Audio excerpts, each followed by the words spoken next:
હાલો મિત્રો, જો ખાટી આંબલીના કાતરા આવી ગયા છે. બદામું છે. હા, બદામું છે. તો કાતરા કેવા નકરા છે, જેને જોતા હોય એ કોમેન્ટ કરજો. બીજું આગળ તમે વિડીયો જોતા રહેજો, બીજું ઘણું તમને બતાવવાનું. જો ઘઉં ને પોંક ખાવા બધા મિત્રો આવજો. આપણે વાડીના મુકેશભાઈ આજ આવ્યા છે પોંક ખાવા માટે. બધા મિત્રો આવી જજો પોંક ખાવા. જો આ ઘઉં એક નંબર ઊભા છે, જો તમે જોઈ રહ્યા છો. આ રજકો છે. જો કાંઈ ઘટે તો જિંદગી ઘટે, બાકી કાંઈ ન ઘટે. જય માતાજી. તો માતાજીની લીલા લહેર છે, માતાજીની દયા છે કે આપણે અત્યારે હિતેશભાઈની વાડીએ આવ્યા છીએ. આ ઘઉં બધા એના જ છે. પોંક અહીંયા થયો નથી બરાબર, તમને જો બતાવું.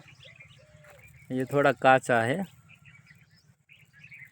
10 દિન થઈ જાય. 10-15 દિવસમાં થઈ જશે. અહીં પર રજકો છે આ બાજુ. સામે એક કૂવો છે અને ખાટી આંબલી છે. ખાટી આંબલીમાં બહુ કાતરા આવ્યા છે.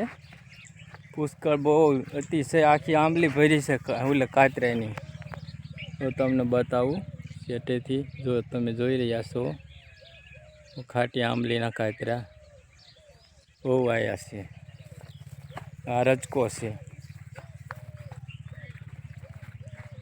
આ હિતેશભાઈ હાલ્યા આવે છે વાડીએ. તો સામે એનું મકાન છે.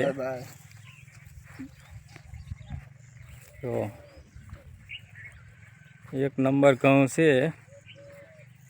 આમાં એ ભાઈ મહેનત કેટલી તમે મહેનત કરી? શું ખર્ચો કર્યો? ખાતર, પાણી, રજકો ને ઘઉં બે મિક્સરમાં છે. આ ઘઉં લઈ લેવી એટલે પછી રજકો આમાં થઈ જશે. એ બિયારણનો થશે. હા, બે વાવેતર હારે છે. હા, બે વાવેતર, રજકો અને આ ઘઉં બે છે. એને ભેંસું રાખેલી છે. ભેંસુની ઓલી પાડ્યું છે. અને આ બાજુ ખાવા માટે ઘઉં બનાવ્યા છે. જો તમે જોઈ રહ્યા છો. જય મહાકાળી માં. જય મહાકાળી માં. જો આ કૂવો છે, માતાજીની દયા છે. જો આટલું ખાસ પાણી આવે છે. પુષ્કળ પાણી ખૂટતું જ નથી. 30 ફૂટ કૂવો હે. 30 ફૂટ કૂવો છે ખાલી, અને પાણી ગમે એટલું ખૂટતું જ નથી. પુષ્કળ પાણી આવે છે. જો તમે જોઈ રહ્યા છો.